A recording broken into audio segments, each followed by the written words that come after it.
Chapter 8, Managing Distractions, Digital Detox, Dealing with Social Media and Phones. You don't have a short attention span. Your environment is stealing your focus. John Hurry. In the age of hyperconnectivity, your greatest productivity killer often lives in your pocket. Smartphones and social media apps are designed to capture attention, trigger dopamine loops, and keep you scrolling. If you don't set boundaries, these tools can dominate your time, disrupt your focus, and drain your energy. A digital detox does not mean rejecting technology, it means reclaiming control over it. Why phones and social media are so addictive? Social media platforms are engineered using psychological triggers. Infinite scroll keeps you chasing the next hit. Notifications create urgency and fear of missing out. FOMO. Likes and comments release dopamine similar to a slot machine. Algorithm show content tailored to hold your attention. These platforms are not just entertainment, they are environments that profit from your distractions. The hidden cost of constant connectivity, reduced productivity, frequent phone checking fragments deep work, weakened memory and focus. Constant switching disrupts cognitive function, increased anxiety, doom scrolling and comparison culture fuel stress. Poor sleep, late night screen time delays melatonin release. Weakened real world relationships. Presence is lost to screens.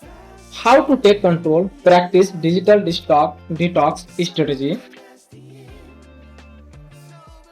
A detox does not have to be extreme. Even small shifts can create massive clarity and space in your life. First, set no phone zones and times. Designate areas where your phone does not belong. Bedroom, dining table, deep work sessions, morning or evening routines. Tip. Use a physical alarm clock instead of your phone. Second, turn off non-essential notifications. Most alerts are not urgent. Go to setting and disable social media pings, news apps, promotions and updates. Keep only what necessary, calendar reminders, calls from key contacts. Third, use app limiters. Set daily time limits for apps using iPhone screen time, Android digital well-being, apps like Forest, Freedom, OneSec or FocusMe. Track your uses. You cannot improve what you don't measure. Fourth, unfollow and uninstall. Do a feed cleanse. Unfollow accounts that don't inspire, inform, or uplift you. Mute people or topics that waste your mental bandwidth. Delete time wasting apps even temporarily. Out of sight, out of scroll. Fifth, use the phone box technique. When working or spending quality time with others, place your phone in another room or a physical box. This increases presence and reduces temptation. 6. Design screen-free routines.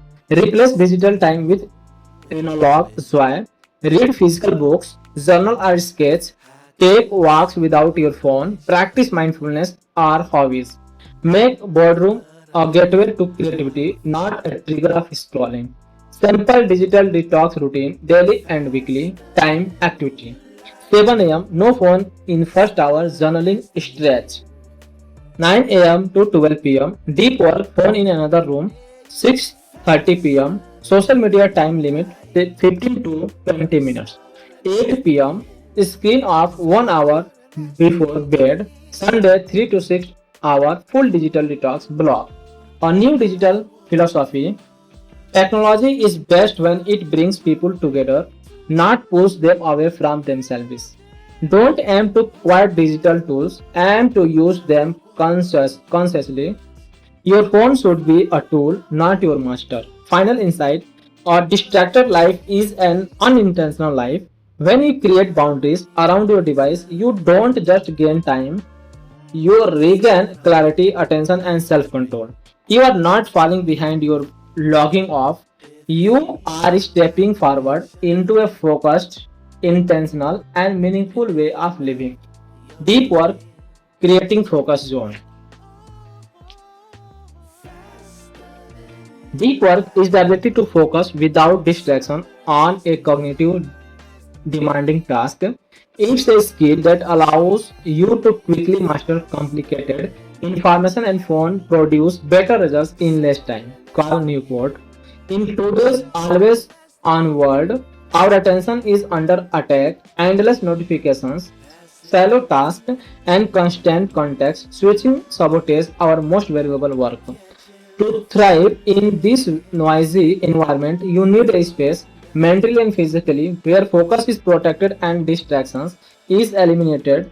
This space is called your focus zone, and it's the foundation of what author Carl Newport calls deep work. What is deep work? Deep work is intense concentration on distracted time, drawn or meaningful or high impact tasks, work that stretches your brain and builds new value. Shallow work by contrast is email checking, instant messaging, repetitive low skill or busy work, often done while multitasking. You cannot build great things in shallow mode. Real creativity, strategy, and problem solving live in deep work. Why deep work matters? Multiplies productivity. You get more done in less time. Improves learning. Deep focus help encode information deeply. Boost creativity. Original ideas need quiet and mental space. Enhances quality. Your best work in requires full cognitive presence. Strengthen discipline. Build the mental muscle of attention. How to create your focus zone? A focus zone is not just a place, it's a system. It's a combination of physical setup, time boundaries, mental cues, technology controls. Here is how to design yours. First, choose your space wisely. Use a dedicated desk or corner. Declutter the space, clear task, clear mind. Eliminate visual distractions, hide phone, close browser tabs, use noise cancelling headphones or ambient sounds like noisily to train your brain to associate this space with high focus output. Second, schedule deep work time. Block 60 to 90 minutes of uninterrupted time. Do it at your peak energy hours, morning for most people. Treat it like a non negotiable meeting with yourself. Use time blocking or Pomodoro sessions 4 into 25 minutes to build rhythm. Third, eliminate distractions before you begin. Turn off notifications or go on airplane mode. Use website blockers like Freedom, Cold Turkey, or stay focused. Inform co-workers or family. Use a do not disturb sign off if needed. Close all tabs or windows not related to the task. 1 minute of distraction is equal to 15 minutes to recover full focus. Fourth, set a clear intention. Before starting, ask what specific task will I work on? What does success look like in this session? Clarity creates commitment. Vague goals invite distractions. Fifth, use rituals to enter deep work. Example, a 5 minute breathing exercise, playing a specific song, making a cup of coffee or tea, writing down your goal for the session. Rituals act as mental switch from default mode to focus mode. Measuring your deep work. Track your weekly deep work hours like a habit. One block is equal to 60 focused minutes. Set a weekly target as 10 hours of deep work week. Use a focus log to monitor what works and what interrupts. What gets measured, gets managed and protected. Bonus. Train your focus like a muscle. Train, try brain training exercises Read long form content without switching tabs. Meditate for 10 minutes a day to increase attention span. Practice single tasking in daily life, one tab, one task, one moment. Distraction is not just a habit, it's an addiction, but focus is trainable. Final insight: your ability to concentrate is the most valuable currency of the 21st century. Deep work is not about doing more, it's about doing what matters most with excellence and intention.